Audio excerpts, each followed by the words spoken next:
close your eyes for a second? All right, I want you to imagine something, all right? So you're not in the city, you're not in an urban area or anything like that. Where you are is it's mostly forest, okay? You're living in the country, it's all easy going though.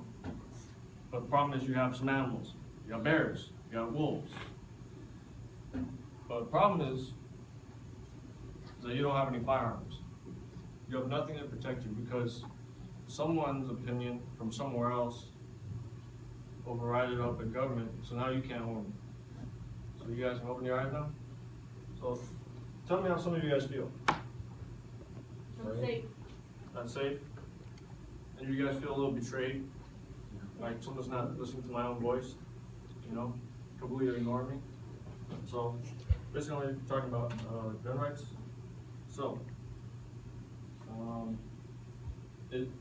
when it comes to gun rights, it's not just protecting your home, but it's also on a bigger scale because the gun industry is such a large industry. Okay, if we took away guns, you knock down the economy, and it's a pretty big. It's in the billions. Okay, and I'll go on later about that.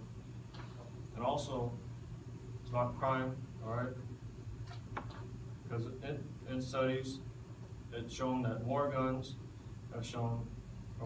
in the area have shown that there's less crime. I'll get into that later too. Now, why am I talking about this? Well, I was in rifle team for about 4 years, like all through my high school years, in junior ROTC. So I understand the safety of it. I understand the people. It's actually one of the safest things you can have, or one of the safest sports you can have in school, because you don't get any injuries, you don't get any like concussions, sprained ankles, nothing. All right, everything's supervised, everything's clean cut, safe.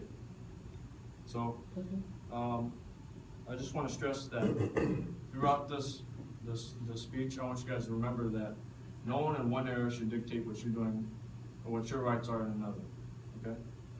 So I'll be talking about a little bit about the problem, what it might lead to, and my own solution. So some issues with firearms. Lately, there have been a lot of gun violence. You have a lot of mass shootings lately. It's been growing for the past 5 years or so. And here's a couple of charts from London Jones, kind of just showing how many injuries and fatalities. And basically, people are losing a distrust. And now this never happened before, even though people had firearms. Like you did, like your 14-year-old son with a firearm, like a 22 caliber, and you wouldn't think the world of it, right? But this is what people are starting to get afraid of. So here's a picture of like what an indoor range would have been at a high school. Some still have them, most don't, because of funding, and that's the biggest reason why all this gun safety and stuff kind of plummeted, because no one's getting that education, that hands-on experience.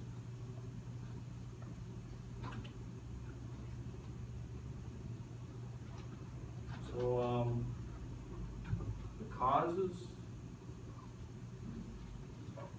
of all of this, if we took away guns, not only will, like I said, it will lead to more crime, but also, if we took away guns, you take down the industry. It's a $13 billion industry, guys, and probably more.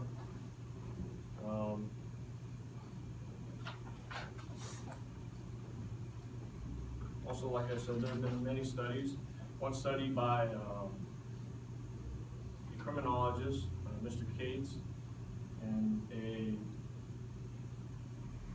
Dr. Mauser, who has a PhD in criminology. Both did a study on a Harvard journal, and they published this.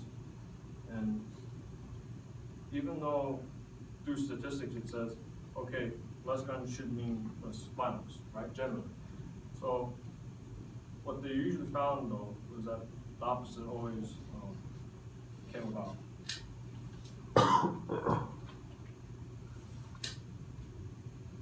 So here's an example. Here's some charts from the National Shooting Sports Foundation.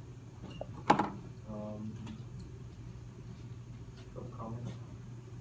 So this is what I'm trying to show you guys in my introduction before about the kind of mentality, because most gun owners are pretty law abiding. All right, a lot of people have guns. About 1/3 of or 1 in 3 people in our country, according to USA Today, have a firearm, but you don't see them going around that shooting. So, what's the problem? Well, the problem is you have mental health, okay? People are not mentally healthy anymore, and no one's really doing anything about it. So, the solution, the missing piece to this gear train of politics and such should be that we should support mental health programs and devote more to finding these people and giving them help. Another problem was actually on James Weiss.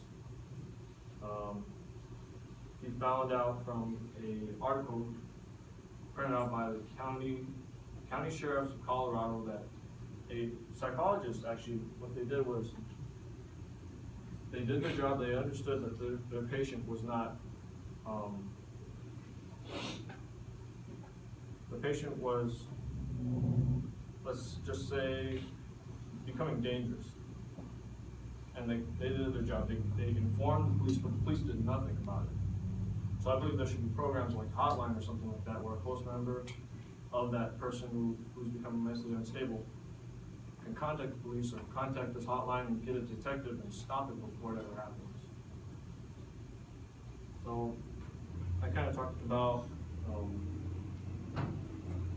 what the problem is with gun rights and why everyone might be afraid of it, or guns in general. What could happen if we took away it and we followed gun control, and my own solution. Now, I just want to leave you guys with saying that just because you see it in your point of view, try and see it from someone else's. Think outside the box. Thank you.